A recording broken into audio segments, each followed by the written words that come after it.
Welcome to the Deep Dive. Our mission today, well, it's to explore a single moment in football history that really resonated far beyond the pitch. We're digging into the sources around the 1950 World Cup final. It's a story that starts with this grand vision but ends in, well, what many called a national trauma. And the big question, the paradox we have to tackle is, how did Brazil, hosting the first World Cup after the war, building the world's biggest stadium, how did that become the setting for a national tragedy? It's fascinating, isn't it? That huge expectations somehow paving the way for this complete collapse. And that name, Maracanazo, it's crucial. It's not just the game at the Maracanã. Right, that Ezo suffix. Exactly. It signals something immense, a blow, a disaster. This wasn't just, losing a match. It felt like the sky was falling for the entire nation.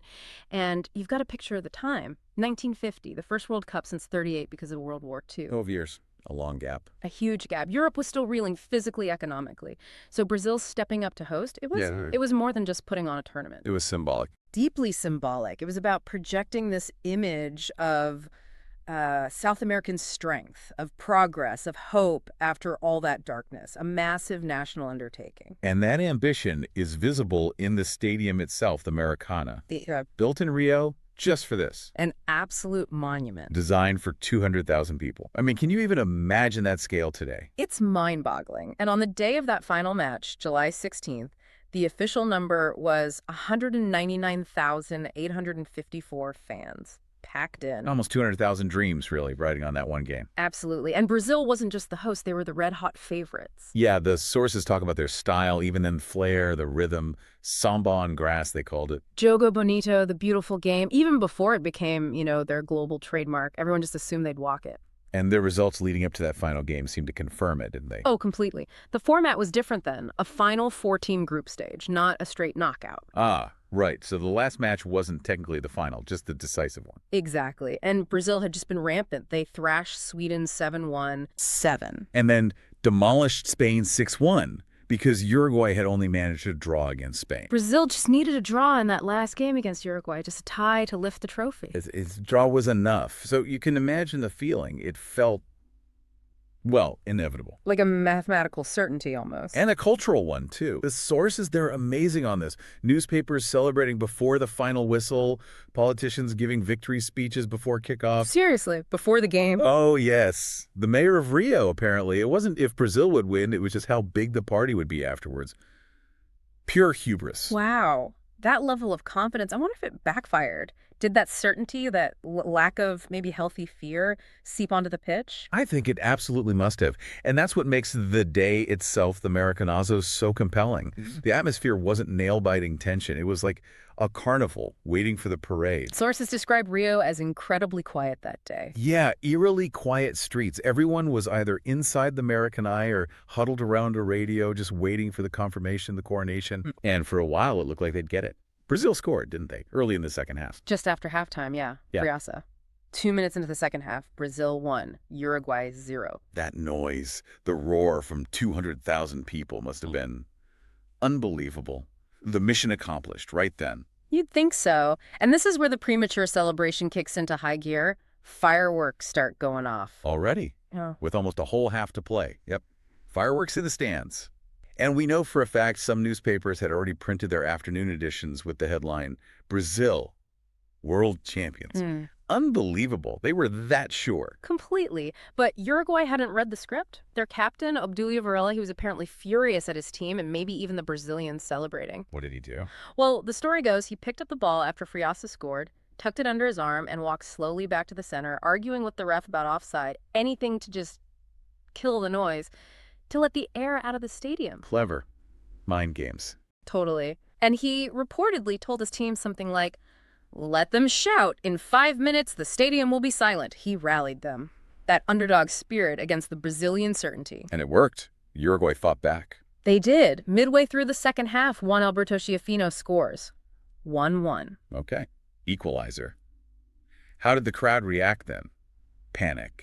Not immediate panic, according to the accounts. More like stunned silence. Yeah. A bit of confusion, but remember. A draw was still enough for Brazil. Exactly. They just needed to hold on for about 20 minutes or so. Still technically champions at 1-1. But they couldn't hold on. The killer blow was still to come. With just 11 minutes left, that's the moment etched into history. Alcides Gigia, the Uruguayan winger. Down the right wing. Yeah, sprinting down the right. He'd apparently noticed the Brazilian keeper, Barbosa, edging off his line, maybe expecting a cross like Gigia had done before. So he faked the cross. Didn't cross. He shot. A low, hard shot squeezed between Barbosa and the near post. Oh, the near post. The goalkeeper's cardinal sin. Exactly. A moment of maybe genius from Gigia, maybe a lapse from Barbosa, maybe both, but the result, Uruguay 2, Brazil 1. And the sound, or the lack of it. That's the thing. Silence. Utter, profound silence from 200,000 people. Not boos, not anger, just nothing. A vacuum. People describe it as the sound of a nation just stopping, fainting, crying, staring blankly. That silence tells you everything. It wasn't just disappointment over a game, it was disbelief, a shattering of reality. The sources from the days after, they use incredibly strong language. Extraordinary language. National tragedy was used almost immediately. One paper famously declared it the day football died. But the psychological comparisons are even more striking. Yes. Psychologists at the time actually compared the collective grief, the national mood, to post-war trauma. Post-war trauma for losing a football match. That seems extreme. Why so deep? Because, like we said, this wasn't just football for them in 1950. It was their moment to announce themselves to the post-war world. Their potential, their progress, all embodied in this team in this huge stadium. So the failure felt existential. Exactly. They'd built this magnificent stage to show off their brilliance, and instead they failed on it. Publicly. Humiliatingly. It exposed a vulnerability, a fragility they hadn't wanted to face.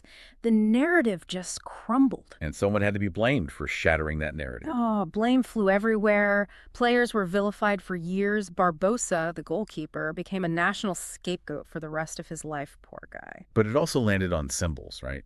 Like the kit they wore. Yes, absolutely. The sources are clear on this. That all-white kit they played in that day, it became toxic, cursed.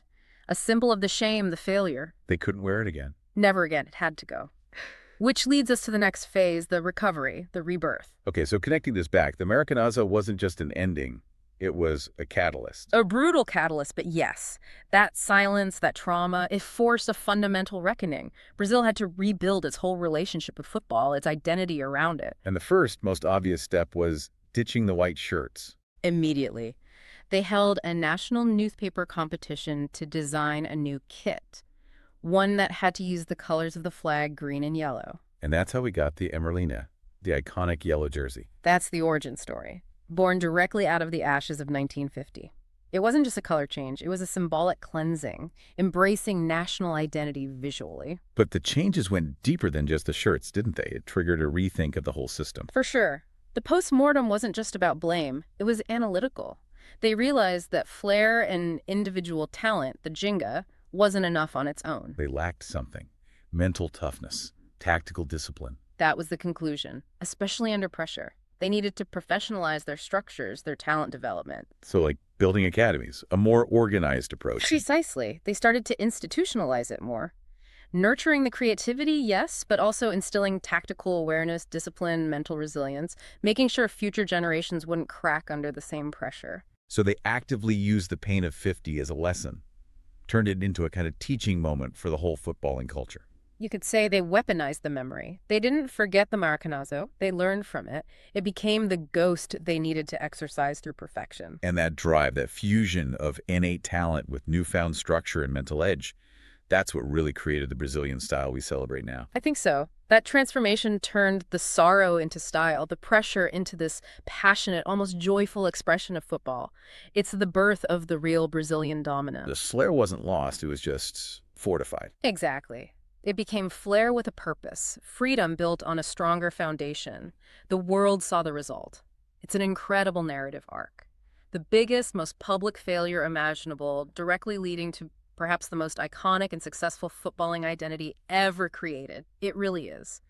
The trauma of 1950 laid the psychological and structural groundwork for everything that came after. And the final scene in that act of healing, the real turning point, came just 8 years later, didn't it? 1958. Sweden. The new yellow shirts, the new system, the new mindset. And a certain 17-year-old kid who embodied it all. Pelé, a product of that post-Maracanazo rethink. He, along with that incredible generation, finally brought the World Cup home to Brazil. The ghost was banished. So for you listening, the key takeaway here is pretty powerful. Often, maybe even usually, the strongest identities, the most defining cultural traits, they don't spring from easy victories. They come from setbacks. Yeah, they're forged in fire. The Maracanazo broke Brazil's heart in 1950, no doubt about it. But in forcing that deep, painful transformation, it also, paradoxically, defined Brazil's footballing soul for decades to come. And maybe that leaves you with a broader question to ponder, beyond just sport. How often do we see major cultural shifts in art, maybe, or politics, or even technology that aren't sparked by triumph, but by moments of deep collective vulnerability, by shared pain? Something to think about. That strange alchemy that can turn national trauma into, well, a kind of resilient, world-beating dance. We've completed our deep dive. Thanks for joining us.